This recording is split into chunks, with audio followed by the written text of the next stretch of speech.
To give an honor, amen, to my spiritual father, Bishop Todd M. Hall.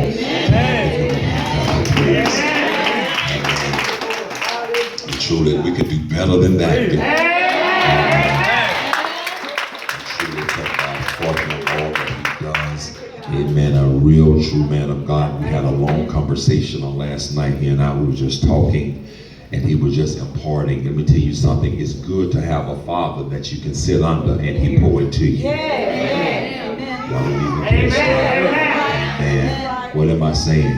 If I'm your father, don't be afraid to come to the table to get the food. Come on, amen. Amen. But we truly thank God. Every leader needs a leader. That's right. That's right. That makes sense.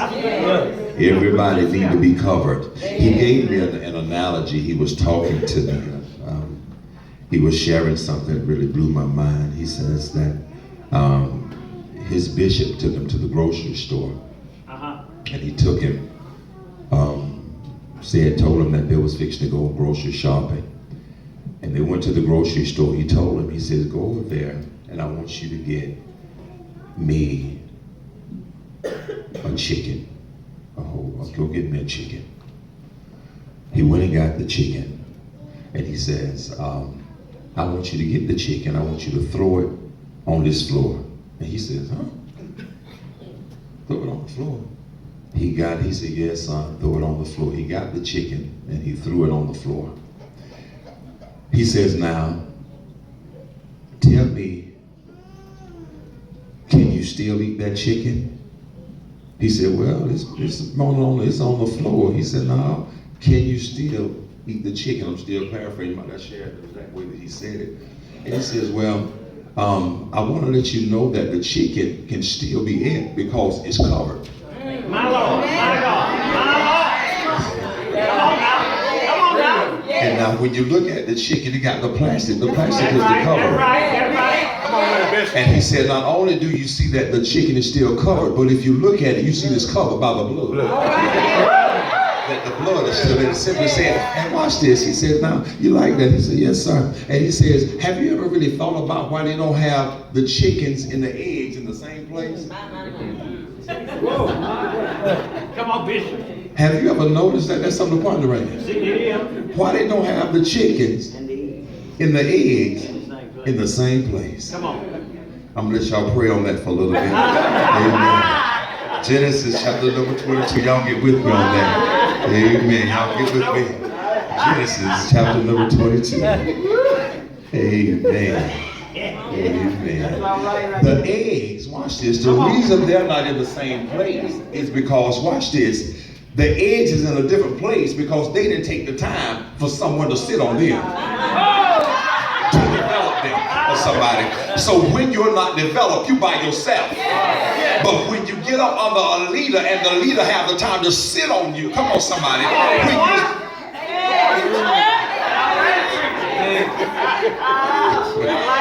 That's what the eggs is. That's why they buy themselves, because you got so many people want to do it on their own. They don't want to take time to say, I don't need no leader. I don't need no. Everybody needs somebody in order to be developed. You didn't get where you are by yourself. You're just like that carton of eggs. Can't nobody tell you nothing. That's it. Oh man, Genesis chapter number 22. Amen. Whatever want to have it say, I've been there. I've been there. Thank God you have. Amen. Genesis chapter number 22. We're going to start at verse number 7. We're going to go all the way down through verse number 13. Genesis 22, 7 through 13. And the Bible read, and Isaac spake unto Abraham his father, and said, my father. And he said, here am I, my son. And he said, behold the fire and the wood, but where is the lamb for a burnt offering? And Abraham said, my son, God will provide himself a lamb for a burnt offering. So they went both of them together. And watch this, and they came to the place which God had told him of, and Abraham built an altar there, and laid the wood in order, and bound Isaac his son, and laid him on the altar upon the wood. My Lord. And Abraham stretched forth his hand, and took the knife to slay his son, and the angel of the Lord called unto him out of heaven, and said, Abraham, Abraham, and he said, here am I. And he said, lay not thine hand upon the lad, neither do thou anything unto him. For now I know that thou fearest God. Yes.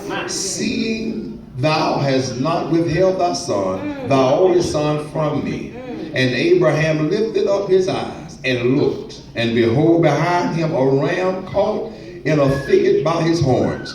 And Abraham went and took the ram and offered him up for a burnt offering in the stead of his son. My Lord, my God. I mean, we like to take for a subject.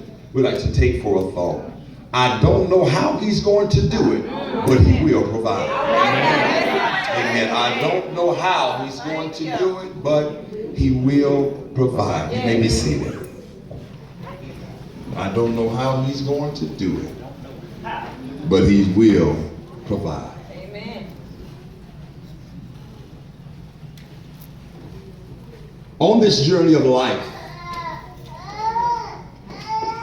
is full of winding roads.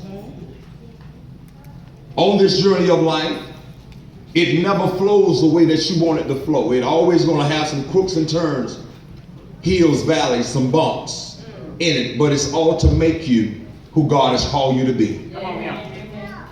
On this journey of life, I know everybody wants a bed of ease, but God said it's never meant to be like that. There's going to be some detours My Lord. to take you some ways that you hope that you will never even go. My. On this journey of life, you're going to encounter some things that will literally have you at times about to pull your hair out, wondering, God, how did I get in this situation? My. On this journey of life, it would even have you to a point to where you're crying and you don't even know why you're crying, but God said, it's all preparation for me to make you. It's all a part of the preparation for me to take you. It's all a part of the preparation for me to bring you into on this journey of life. Nobody said the road would be easy, but the songwriter said, I don't believe that he brought me this far to leave me. On this journey of life, you must understand that everybody that starts out with you will not end up with you. Everybody that starts running with you will not finish the race with you. On this journey of life, sometimes it's going to be a lonely journey, but you need to know that if you still keep on, come on, granddaddy, keep on holding to God's unchanging hand. He'll never leave you nor forsake you, even when everybody else walk away from you on this journey of life. It's amazing how this journey of life leads you sometimes, and some of the cuts and the bruises and the scars that we have to go through on this journey. And some of the parts of the journey we like to dial in, but God said you are a survivor because you're still, come on here, you're still here, you're still a part of the journey. You're still going through life's ritualistic, but you're still here. On this journey called life. On this journey called life. You meet some people. You meet all kind of people. It doesn't matter where they are, where they're from. You meet all kind of people. And everybody that you meet is not with you permanent. They're temporary to get you to another part of your journey. On this journey called life is something else. It's amazing how we can run into people at times. And it's amazing how we lose people at times on this journey. It's amazing how people, amen, that say that they're with you on this journey, but soon as you get a little bit of get a little rocky, them the main ones that leave you on this journey called life.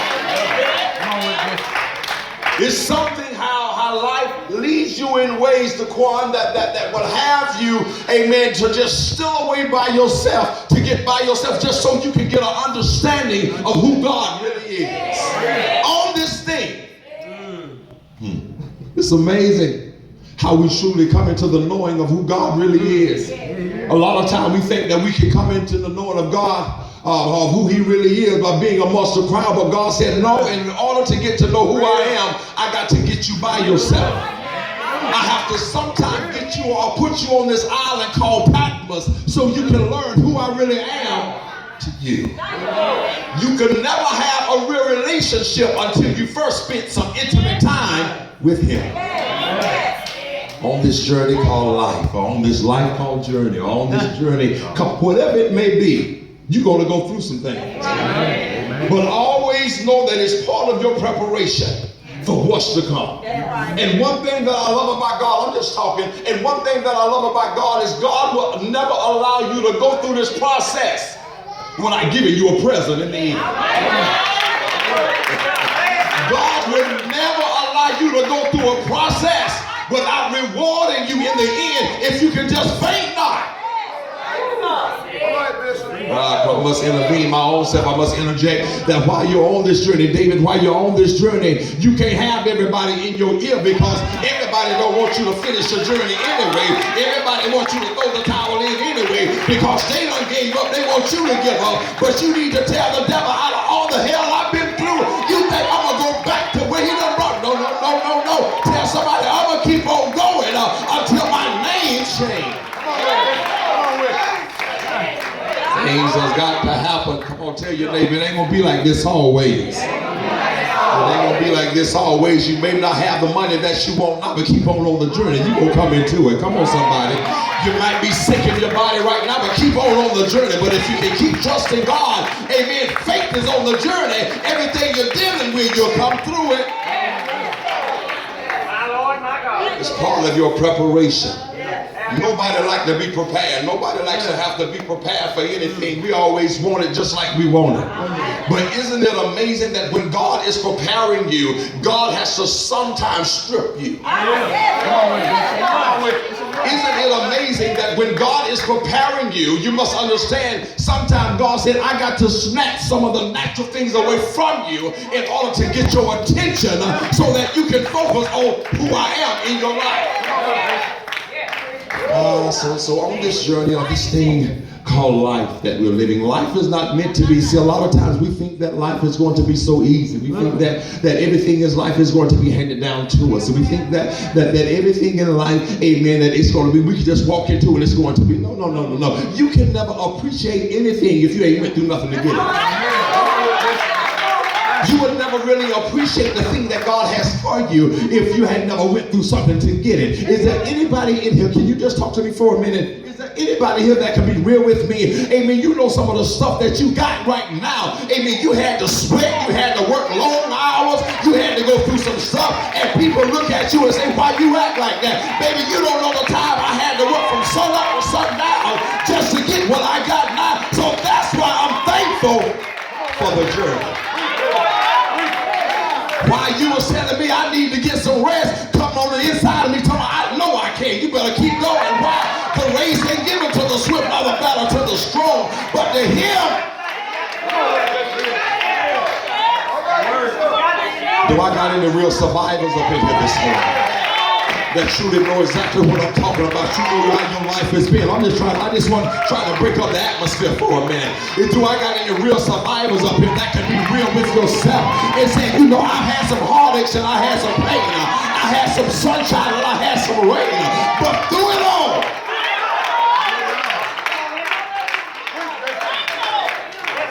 on this journey called life. Yes, sir. On this journey called life. When we look at the text, we see that Abraham was one that had bold faith. Listen to me. But before he got to this point, God took 60 years to prepare him for this moment. Ooh, Lord, we're gonna work with it. God never puts you through a test until he knows you're fully prepared. Somebody should have jumped up and went to run again. What am I saying? Everything that you are encountering right now, God said, I have prepared you way back then for the moment that you're dealing with right now. Come on, somebody. Do that make sense? God will never give you a test if he ain't first allowed you to study first. Come on. So he'll never put you through a test until he knows that you are fully prepared. There's always preparation stage. Tell somebody there's always a preparation stage. In 1 Corinthians chapter 10, it says that there has no temptation taken you such as coming to man, but God is faithful, who will not suffer you to be tempted above that you are able, but he is with you. But he will with you the temptation make a way of escape. In other words, when you find yourself going through a situation, it has your back back up against the wall, start telling yourself, God, my God will intervene.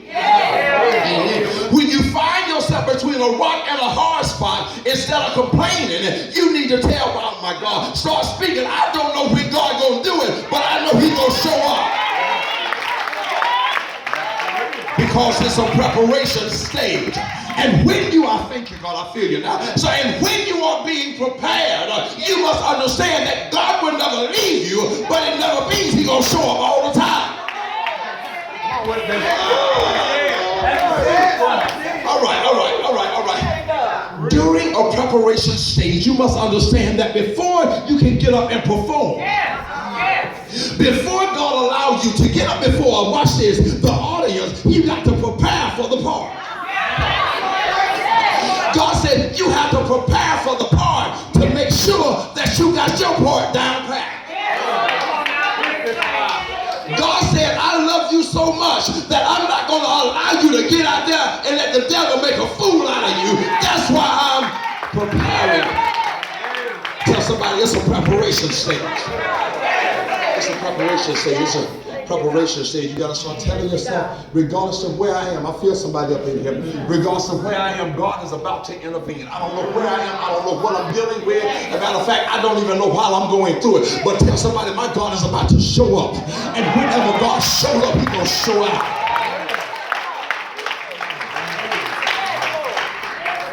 Watch this. Here we see that Abraham is going through trial after trial. But that was a part of God's plans to make him who he is destined to be. It's amazing how, I remember my grandmama used to say, if it ain't one thing, it's enough. Anybody ever experienced that? As soon as you come out of one thing, you know something else coming up again, and you throw your hands and say, God, why in the world is what? Somebody must be doing something to me. No. God said, yeah, it's me. I'm preparing you. Because what I got for you is so great, and the devil wants you to give up before. So everything that is transpiring in your life is a setup. Tell somebody it's a setup for what's to come. I know it's hard to see why you're going through it. Isn't it hard, Quan? Isn't it hard to imagine that why you're going through it? It's hard to see that God is in the midst of your mess. It's hard to see when it seems like the enemy is trying to block you on every side. It's hard to see that it's a setup from God. It's hard to see. God took Abraham through tests and trials just to see will or can he live up to the meaning of his name. Oh my God. He took him through it, the test and the trial. He said, now I want to see, I know the covenant that I made with you, but I'm not going to just give you a covenant without first testing you. I can't go and buy my children brand new cars until I see how they take care of the old piece of thing that I gave them first. Does that make sense? Ain't no sense in me trying to invest in you when you don't even know how to handle $100. So God says, now I'm taking you through tests and trials just to see will or can you live up to the meaning of your name. Over in Genesis chapter 12, this is the beginning of the journey of Abraham. Y'all know the story that when God told Abraham to get away from his kindred, this is the beginning of the journey. This was not the first time that God called Abraham. Amen. But God said, now that you have answered me, I'm about to start your journey because now I can't wait any longer because the blessing that I got for you, you need it right now. Is there anybody here know exactly what I'm talking about? God, I need my blessing and I need it now. J.G. Wentworth, now I need my money and I need it. So y'all know what I'm talking about. Watch this. So he says now in Genesis chapter 12, this is the beginning of the journey for Abraham. Now it started in chapter number 12. It started in chapter 12. So from 12 all the way to 22 was preparation. All right. From chapter 12, I didn't say from page 12. I said from chapter 12 to chapter 22 was preparation. So you mean to tell me, watch this, from 12 to 22, 60-year preparation, and we can't even handle a day of pressure. We can't even handle a day with somebody trying to talk about us or not even speak to us. Matter of fact, come on, watch this. Chapter 12, the beginning of the journey. Abraham, Genesis 22. Now, God said, I was preparing you, Abraham. I had you in school. I had you in school, and now that you're at this chapter of your life, now that you're at this phase in your life, it's the grand finale. This is the ultimate test just to see where you really listen to what I was trying to share with you. It's the ultimate test to see what you're getting, what I was taking you through. Some of us, the reason we keep repeating mess is because we didn't get it the first time. Teach, Bishop. They don't like it. Why I keep going through the same thing, because you didn't get it the first time. He says now, it's the grand finale of everything that he has been through, and to see how strong his faith really is. It took 60 years to accomplish this task that God has called him to do. Tell him, watch this, tell somebody it's just preparation. It's just preparation.